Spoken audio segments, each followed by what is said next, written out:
everyone, I'm Sophia with Awaken Catholic, and this is Awaken the Saint. If you feel like you've never had enough time to do all the things you want to do, then join the club. You might also be a little flabbergasted by the life of Blessed Francesco Faa di Bruno, who was, among other things, a renowned mathematician, composer, priest, and philanthropist. Francesco's life began in 1825 in Alessandria, Italy, as the youngest of 12 children. His parents were strong in their faith, affluent, and generous to the needy, which created an environment where he was blessed with a happy childhood.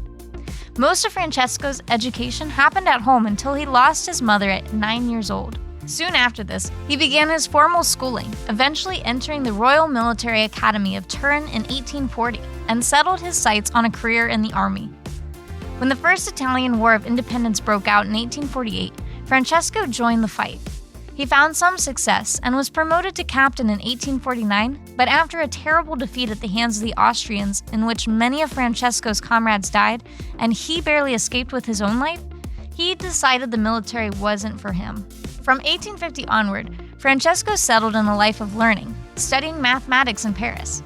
Over the next few years, he published several papers while earning his graduate license in science. His interest expanded to related subjects, particularly astronomy, and while in Paris, he even invented an apparatus that assisted the blind in writing. By the time he was in his mid-30s, Francesco had published over 20 written works in various subjects and became a lecturer at the University of Turin. Inspired by the works of charity he had seen in Paris, he began his own charitable organizations, including an infirmary for the poor and sick, a boarding house for the elderly and disabled women, and classes for children in poor families who would normally be unable to get a proper education. Francesco continued his studies and his career in the University of Turin. Though his peers thought he was a brilliant man, he saw very few promotions due to the highly secular nature of the Italian independence movement, which created strong discrimination against devout people like himself. Accolades and promotions weren't really a big deal to Francesco, though.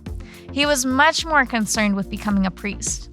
Even though he had undertaken training and proven himself capable, Francesco was approaching his 50s, and his archbishop was against ordaining a man who was growing old.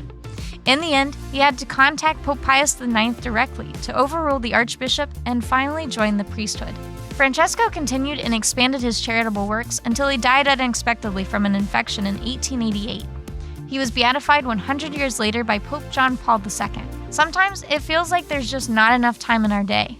We fill our lives so full of work, family, friends, and hobbies that it can feel impossible to make space for God. But it's important that we establish prayer as our priority, because strengthening our faith enriches every other aspect of our lives. Blessed Francesco Faa di Bruno, pray for us.